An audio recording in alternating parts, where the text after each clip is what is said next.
Olá, meus irmãos, este é o terceiro vídeo desta série escatológica e esse terceiro vídeo eu posso dizer para vocês com toda certeza que é o mais importante, tá? Desta série, porque ele é a base de tudo. O assunto que vai ser tratado aqui hoje é a base de todo o Evangelho. E infelizmente as igrejas negligenciam por uma interpretação errônea, por descuido e principalmente desleixo da igreja primitiva a partir do quarto século. Anote isso, pesquise na história que você vai saber do que eu estou falando. Isso se tornou, infelizmente, uma utopia de ser tratada dentro da igreja. E este é um assunto que muito provavelmente você não sabe, mas você precisa saber, e eu estou aqui para te falar sobre isso. Que assunto é esse, Wagner, tão importante que você veio tratar hoje? Fique até o final desse vídeo, eu tenho certeza que você vai sair daqui muito edificado.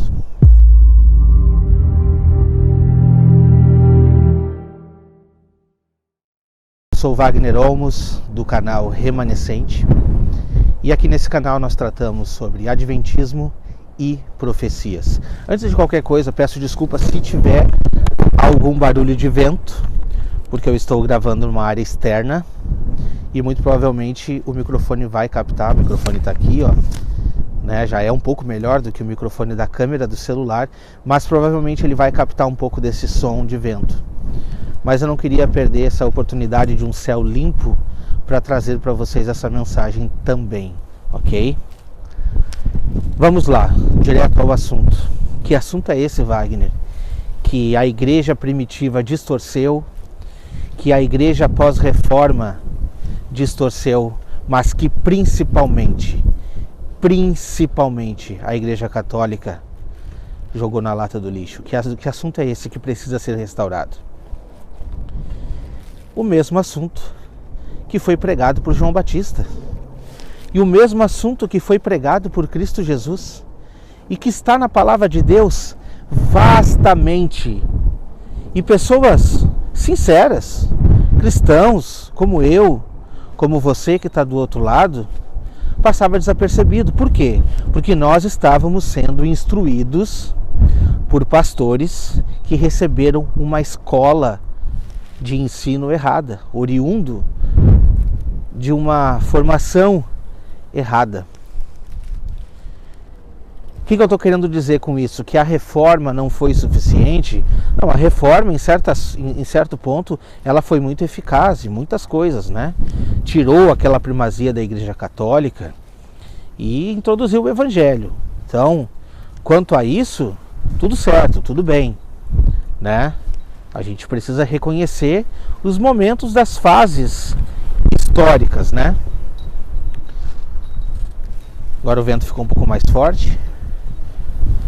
Mas, continuando então, a gente precisa voltar aos rudimentos da palavra de Deus. E a notícia que eu quero te dar hoje, ela é maravilhosa. Ela encheu o meu coração. E ela vai tomar conta do seu coração quando você entender. O Evangelho vai começar a fazer sentido de uma maneira diferente. A palavra de Deus vai saltar aos teus olhos de uma maneira que você nunca viu. E eu não estou aqui sendo profeta. Eu não estou aqui trazendo uma novidade que ninguém nunca pregou. Eu não estou aqui levantando doutrina. Eu quero que você verifique na palavra de Deus e sinta essa maravilha. Isso é poder de Deus para os últimos dias? Claro que é, mas também é profético. É profético também que este evangelho do reino seria pregado para testemunho de todas as nações. Então viria o fim. Está lá, Apocalipse 10. Agora, que evangelho do reino é esse que seria pregado para todas as nações? Seria os 4 evangelhos, Mateus, João, Marcos e Lucas? Seria isso? Não, não. Esse evangelho está sendo pregado, Mateus, Marcos, João, Lucas, o que Cristo Jesus pregou, na sua primazia, que muitas vezes não é entendido, né? Porque Jesus Cristo falava muito em parábolas. Só que é preciso meditar. A Bíblia não pode ser lida, ela tem que ser estudada. Em praticamente 100% das parábolas de Cristo Jesus, ele está falando do reino. Tá, Wagner, mas eu já ouvi falar do reino. Nós precisamos reinar com Cristo. Amém? Amém. Só que, meu irmão, acorde. Acorde. Este reino será palpável, visível. E será aqui, neste mundo. Acorde para a realidade. É isso que Cristo Jesus quis pregar o tempo inteiro. É isto que João Batista estava pregando. Aliás, ele se desprendeu de tudo. Ele se desprendeu de toda a sua vida. Vestia vestimentas de panos de saco. O seu alimento era gafanhotos e mel silvestres, né? Está escrito lá. Tudo bem, mas e qual era a sua pregação? A pregação era uma que tem que ser válida hoje, para mim e para a sua vida. Arrependei-vos, pois é chegado o reino dos céus. Essa era a pregação de João Batista. E ele, para não se exaltar, ele disse, né? Aquele que vem após mim, relatado pelo profeta Isaías, ele será muito melhor e muito maior do que eu. Porque a palavra, os profetas profetizam de Cristo Jesus o tempo inteiro. Tá, Wagner, tudo isso eu já sei, mas e aí? E aí? Aonde é que está esse reino palpável? Hoje nós não vivemos numa monarquia para você entender o que é um reino que contém estrutura. Para você entender o que é um reino que contém súditos, que contém povos, que contém liderança. Certo? Após essa pregação de João Batista, onde ele pregava anunciando o evangelho do reino, anunciando que era chegado o reino dos céus, será que João Batista estava mentindo? Em qual perspectiva ele estava falando isso? Aliás, os judeus cientes, prestem atenção no que eu vou dizer. Os judeus cientes dessas profecias do reino estavam aguardando o Messias. Só que eles esperavam o Messias vindo em glória, com o seu reino sendo estabelecido aqui. Por isso que muitos deles não acreditaram em Cristo Jesus. O quê? Este que vem sentado num jumento, adentrando as portas de Jerusalém, esse será o rei dos judeus? Não, o meu rei ele vem em glória. Esse era o pensamento dos judeus. Eles estavam errados? Não, porque eles leram na Torá. Isso está profetizado na Torá. O tempo inteiro está profetizado sobre esse reino vindouro. Eles não estavam errados nesse quesito, mas sim no tempo proposto. Eles não entenderam os tempos determinados. Eles não entenderam as próprias festas que eles praticavam, que apontavam tempos determinados. Se nós não entendermos os tempos determinados, a gente não consegue entender sobre o reino, a gente não consegue entender sobre as estações e sobre os tempos propostos. E os judeus não entenderam.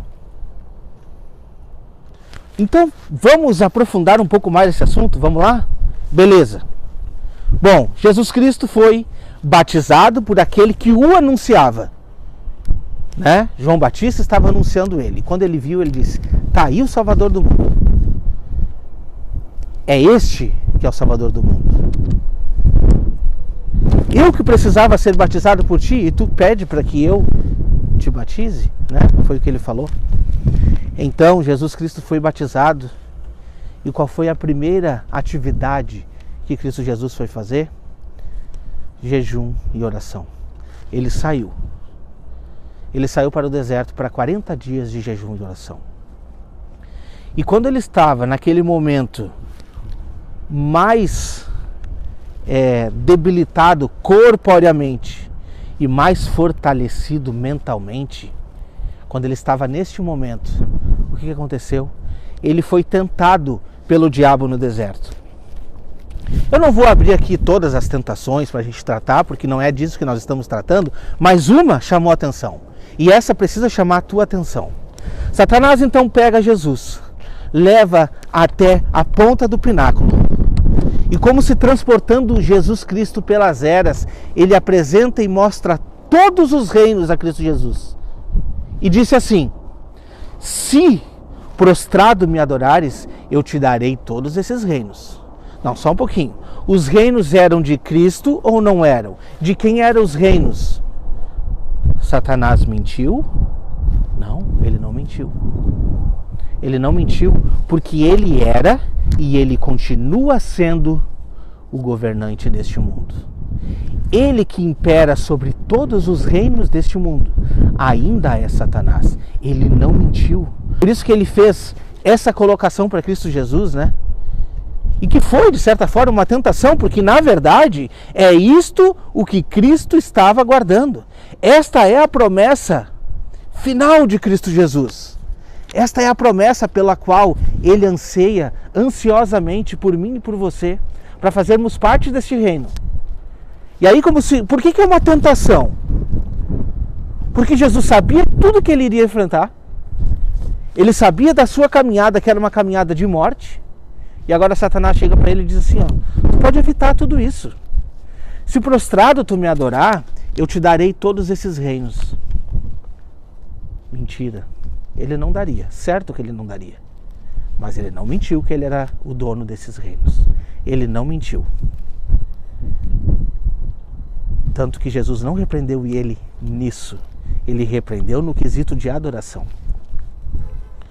Prestou atenção? Quem é o governante dos reinos deste mundo hoje? É ele mesmo, Satanás, ok? Saindo dali, continua a leitura. Continua a leitura. Onde é que está isso? Em Mateus 4:17. Jesus diz, logo saindo dali, quando ele foi fortalecido, que ele recebeu alimentação, que ele saiu para começar o seu ministério de fato, depois de um longo período de jejum e oração, qual foi a pregação de Cristo Jesus? Qual foi a pregação? Lê lá, Mateus 4:17. A mesma de João Batista. Arrependei-vos, pois é chegado o reino dos céus. A pergunta que eu te faço é, Jesus mentiu? Não, Wagner, mas eu não vejo o reino dos céus. Que reino é esse palpável que Jesus disse que aqueles daquela geração já precisavam se arrepender para entrar? A questão é que a perspectiva que você enxerga não é a mesma perspectiva apresentada por Cristo Jesus. A perspectiva apresentada por Cristo Jesus, quando ele fala que é chegado o reino dos céus, é para te antenar que a tua vida aqui neste mundo é curta e passageira, mas que nós temos uma promessa de um reino vindouro. Só vai estar reinando no mundo vindouro, é o mundo vindouro, mas ainda é neste mundo, quem estiver reinando com Cristo hoje. Se Cristo não for o rei e o governante da sua vida hoje, você não fará parte desse reino. Prestou atenção? A perspectiva de Cristo é essa, quando ele está falando isso. Agora vá numa Bíblia digital, num buscador e coloque lá reino. E veja quantas citações de Cristo Jesus sobre o reino dos céus. Quantas citações.